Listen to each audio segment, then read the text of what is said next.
John, you guys are up 3-0 on a great hockey team. What do you think you're most proud of right now when you look at your team and what they're doing?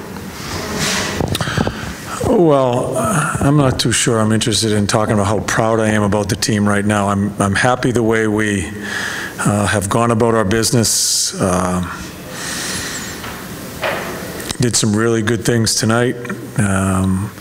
But we just got to get, I'm just not going to get into, we have a lot of work to do. John, your be really careful here. Power plays 4 of 8 in the playoff series. What's working well with those power play units? Well, I think tonight's power play goal, I think Tex makes a really good play on the entry. Holds the puck, he ends up spreading it. We had a good screen, and Borky just buried it.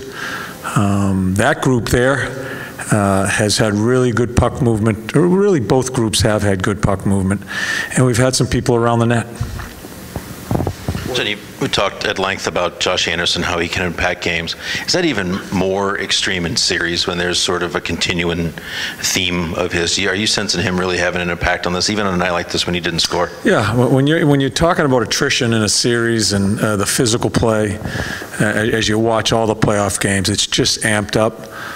To have a guy that can get there with his legs and the willingness to do it consistently, it's important. Yeah, and you know, he's adding some offense to us. As we talked about Porty, he's a really good player. He has gone through a process and has become a major piece to the puzzle for this hockey team.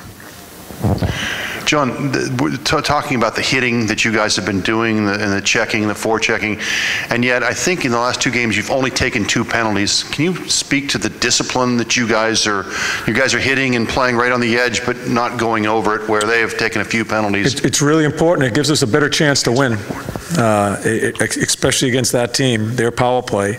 It certainly gives us a better chance to win, so hopefully it'll continue.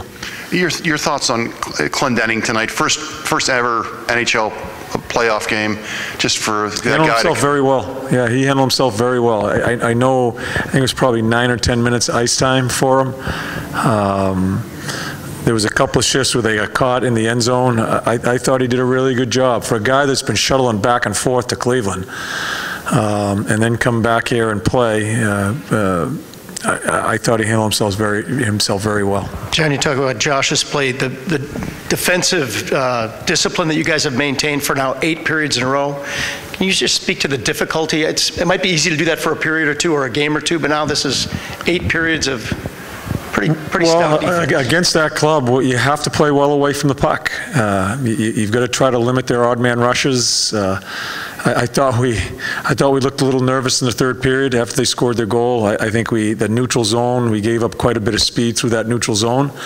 It's something we're going to have to look at and try to remedy for our next game.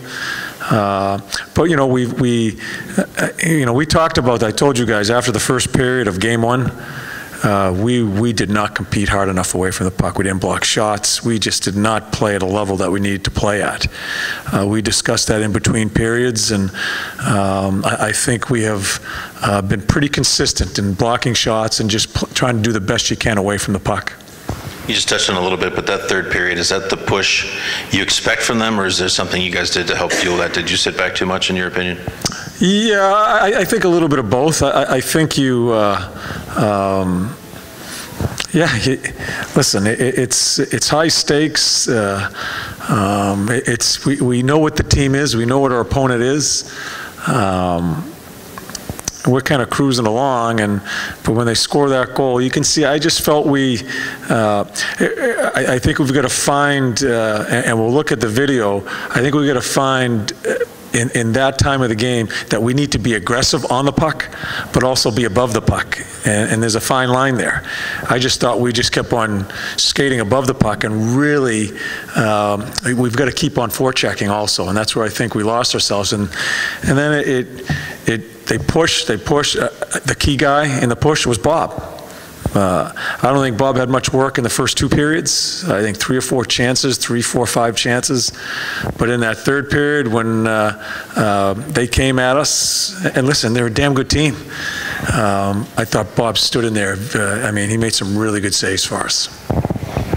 with those areas where you can improve. I mean, definitely they're there, but in the end, you won the game. I mean, just how monumental, how big is that just to win a game like this when it could go the other way and all of a sudden momentum's going the other way? Yeah, I told you the way we're approaching it, you play the games, whether you win or lose, we get ready to play our next one. That's how we're going about it. We're not going to, I don't think we should, I just think we have to be really careful with our concentration level. And we discussed this right from the get-go when playoffs started. You play the game no matter what happened in that game, we get ready for the next one.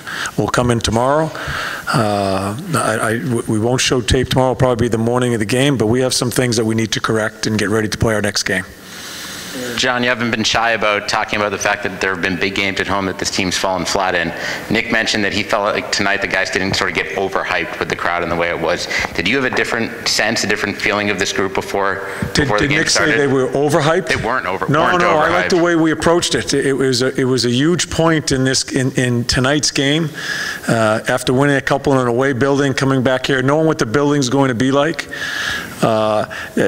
Composure, and I thought they were a lot more patient too. It was two patient teams trying to find their way there. I thought we handled ourselves very well until they scored their goal, and then I just thought there was just a little bit of just on our heels a little bit. But I think it's something we can rectify. Last one, Jerry. Hi, John.